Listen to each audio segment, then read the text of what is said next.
puede ser aplastamiento, ingeniero, por compresión. ¿Y algo más, no? Puede haber también lo que es tensiones de Hertz, y eso va a provocar fatiga superficial en la superficie del cojinete, o también puede ser, si es mucho ya está en el trabajo del eje, también puedes presentarse en el eje después de tiempo. ¿Y cómo deben ser los materiales? El material debe ser del cojinete, tiene que cumplir 5 propiedades. El primero tiene que ser un material más blando, de tal manera que no dañe ni desgaste al eje. La segunda condición es de que tiene que soportar altas temperaturas sin deformarse ni dilatarse térmicamente. La tercera condición es que al existir aquí en las cavidades puede existir partículas duras. Estas partículas duras deben incrustarse en el cojinete, por eso tiene que ser de un material más blando. Ahora, en caso de que haya película de aceite, el cojinete debe resistir a la acción corrosiva de los compuestos del aceite. ¿Y normalmente qué material se usa? Se utiliza el bronce, bronce grafitado o bronce fosforado. Entonces, has mencionado al aplastamiento y a la rodadura. Sí, el aplastamiento sería con la presión máxima, que es 2 veces la carga radial sobre pi por L, que es la longitud del cojinete, y B, que es la huella de aplastamiento que se tiene una vez que están en contacto ambos. Eso tiene que ser menor o igual a 2 veces el sigma de fluencia sobre un coeficiente de seguridad. ¿Y a la rodadura? A la rodadura tendría que ser con la cortante, porque hay cortante un poco más adentro de lo que es la superficie, por debajo de la superficie ya sea del eje o del cojinete, por debajo de la superficie hay tensiones de cortantes máximas. Perfecto, muy bien. A mí me tocó la teoría.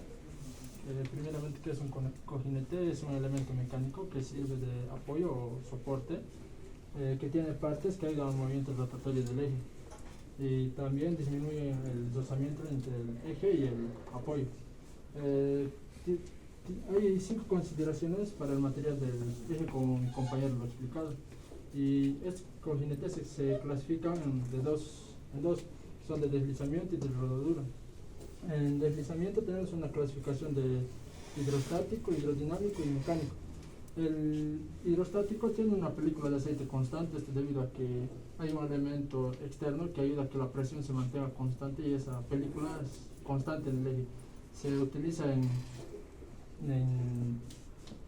sirve principalmente para altas cargas y bajas revoluciones. Se lo puede utilizar en elementos de mecanizado, como puede ser una rectificadora o CNCs, máquinas de CNC. Y después tenemos los hidrodinámicos, que su película de aceite es variable. Son cojinetes que sirven para altas revoluciones y bajas cargas. Tiene 5 criterios de falla, que son la holgura, la presión máxima, la temperatura, también está el material del cojinete y la longitud. Después tenemos los cojinetes mecánicos, que no tienen una película de aceite, que el contacto es metal con metal, y son baratos este tipo de cojinetes. Después tenemos los de rodadura, que es un cojinete que sirve también de apoyo, que la carga se transmite a través de sus elementos rodantes. Trabajan a velocidades alternantes y a temperaturas elevadas se dilatan prácticamente. Son baratos y silenciosos este tipo de cojinetes. Se clasifican en 2 tipos, en rodamientos de bola y rodamientos de rodillo. Entre los rodamientos de bola tenemos los de una hilera, doble hilera, los de una hilera de contacto angular, los de doble hilera de contacto angular. Entre los rodamientos de rodillo tenemos los de cilindro y también los cónicos.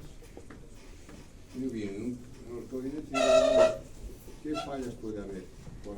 Ingeniero, los cojinetes hidrodinámicos tienen 5 tipos de falla. Una tiene que ver con el material, que como explicó mi compañero, es la de queso con vidrio, que el material del cojinete tiene que ser más blando que el material del eje para que no lo desgaste ni lo raye.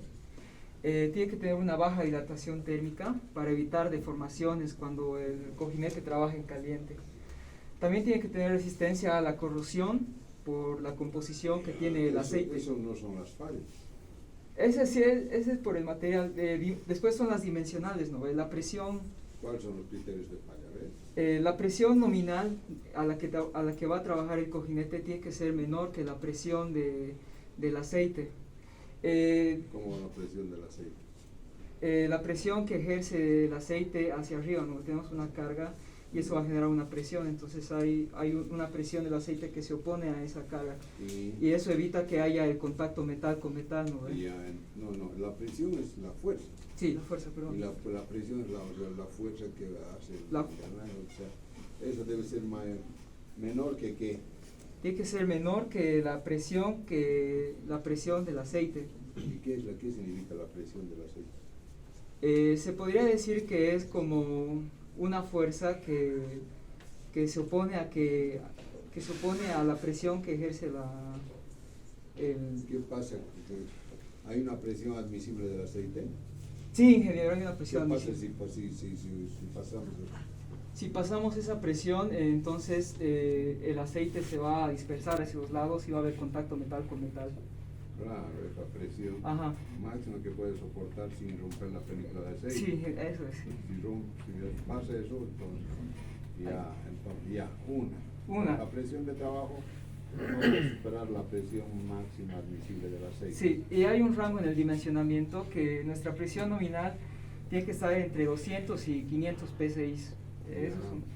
Después la temperatura de trabajo tiene que ser menor que la temperatura de ebullición del aceite. ¿Por qué? Cuando el aceite está muy caliente va a aumentar mucho su viscosidad y vamos a tener muchas pérdidas en el rendimiento. Va a aumentar su viscosidad. A mayor temperatura aumenta la viscosidad de un aceite. Hasta un punto no, y después sí aumenta como exponencialmente, por así decirlo, ¿no, ingeniero? Sí. Sí, así es. Y es por eso que tiene que trabajar, por eso hay un gráfico de... O sea que la viscosidad, cuanto más aumentas, va a aumentar la viscosidad, se va a volver más denso. Es como si fuera una curva, en un punto baja y después aumenta exponencialmente, es muy grande, aumenta mucho. El agua ya está tirado, para que piensen, pero la próxima vez pienses antes de responder. ¿El agua líquida o el agua gaseosa es más viscoso? La líquida, La líquida. Y cuando lo calientas, ¿se vuelve más viscoso o menos viscoso? Baja su viscosidad. Entonces, ¿sabes? Ese es criterio. Dices eso, te van a cagar de risa. Cualquier elemento, un sólido que es altamente denso, ¿no? Si lo aumentas la temperatura, se vuelve líquido, ¿no? Si es más denso o menos denso. Menos denso. ¿Ah? Menos denso. Menos denso. ¿Se aumenta o disminuye la viscosidad de la temperatura? Disminuye, ingeniero, pero de verdad hay como unas curvas que buscando para la presión de hidrodinámica, las curvas que están en... Pon viscosidad en función de la temperatura, mostrame esa gráfica que la viscosidad aumente con la temperatura. Esa es la viscosidad, esa es la temperatura, ¿no ven? Sí. Y aquí están varios tipos de aceites, ¿no? Que con la temperatura la viscosidad disminuye. Muéstrame una gráfica.